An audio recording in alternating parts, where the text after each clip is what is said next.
escaped an abusive marriage and became a single mom. Now I am fighting for my kids and a better future. The court battles are tough, but I still crave a real partnership. Can love find me amidst this chaos? Content warning. This post discusses an abusive marriage. Nothing graphic, just raw and honest. Summary. I am a single mother rebuilding my life after escaping an abusive marriage. I did not choose to be a single mother, but it is essential for our survival. I am navigating an ongoing legal battle while trying to protect my children and move forward. I desire a partner, not for financial support, but for love and genuine partnership. Dating is challenging due to the fear of my abusive ex finding out and escalating the situation. Despite all the hurdles, I am committed to creating a better future for my family, but it is exhausting, and some days I simply need to let it out. I have been holding this in for 2 years, and I need to express it. First and foremost, I love my children. I love being a mother. My struggle is not with motherhood itself. It is with the circumstances that forced me into being a single mother, not by choice, but out of necessity. There are details I cannot fully disclose for legal reasons, but I can say this. I never envisioned becoming a single mother. I got married with the hope of having my family intact. Instead, I married someone with malicious intentions, and by the time I realized what was occurring, it was too late. Leaving was not merely a choice, it was a necessity. Now, I am in an ongoing legal battle that compels me to relive everything, not just what he did to me, but what he has done to our children as well. I wish to move forward. I want to heal. I want to rebuild a life that includes a partnership, someone kind, protective, and steady. Someone who makes a home feel safe. I know that future exists for me and I cling to that hope. However, in the meantime, I am navigating a court system that too often enables abusers. I see the manipulation, the false accusations, and the way he tries to distort reality even after everything has come to light. His life is falling apart, and although that should provide relief, it also instills fear. Because I am aware of what he is capable of, I know the statistics. I understand that just because I escaped does not mean he is finished trying to control me. And yet, I continue to move forward. I am in therapy. I am on medication. I have advocates, legal teams, and above all, I have my children. My responsibility is not only to protect them, but also to support the children and families I work with. That duty keeps me grounded. But here is the difficult part, the part I dislike admitting. I dislike doing this alone. I did not marry expecting to flee for my life.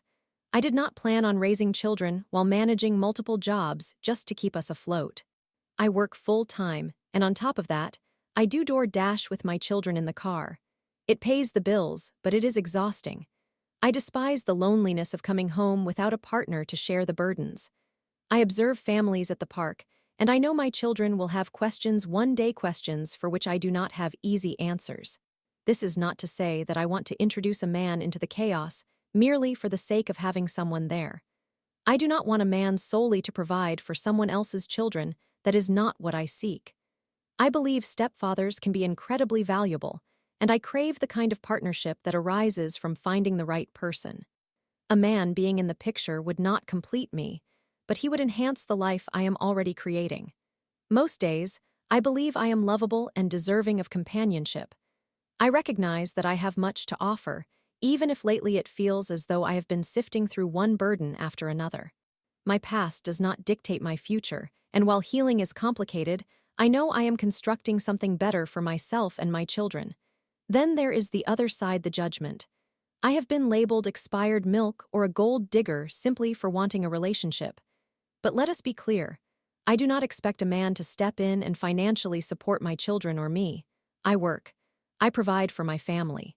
I am completely capable of continuing to do so.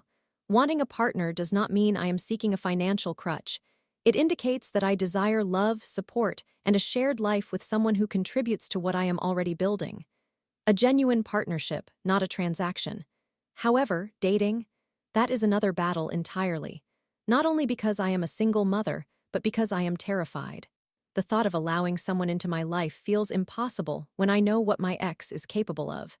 He is already monitoring me, already attempting to control my life from his shadows. What happens if he discovers I am moving on?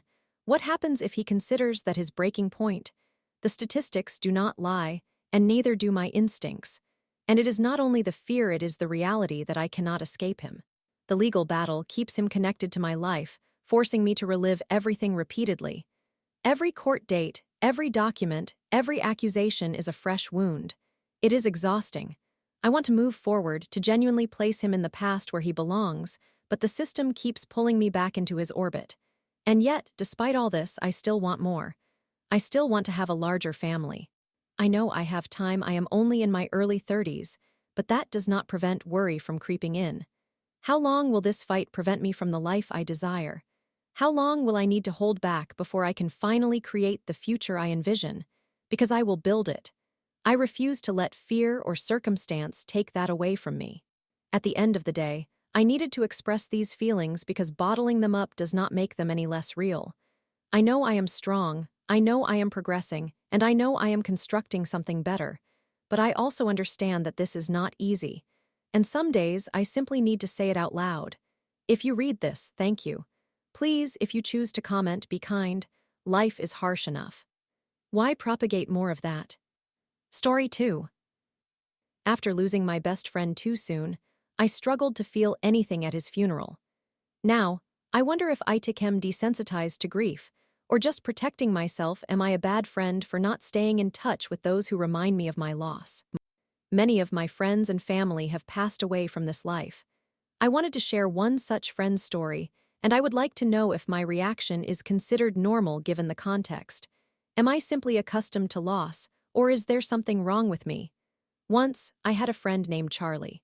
We met in middle school and quickly became friends, spending a lot of time together after school, sharing similar interests and goals.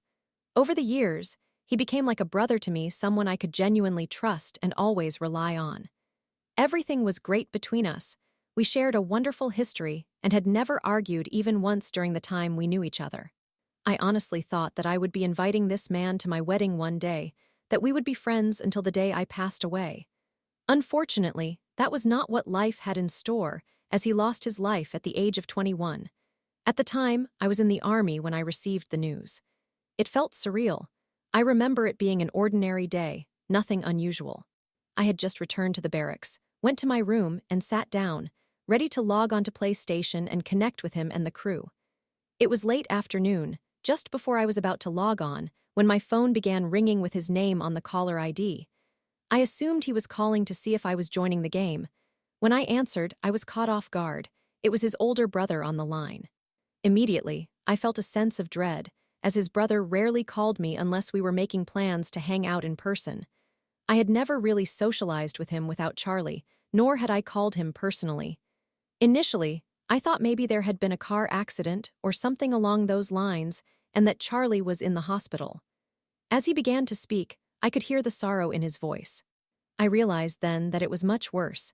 He struggled and paused, trying to articulate the words clearly to me. He informed me that Charlie was gone. He had passed away. He had died in the hospital after suffering 2 cardiac arrests, the first resulting in the initial code blue when his heart stopped, activating the first response efforts. The second incident occurred after CPR had initially succeeded, but failed during the second event.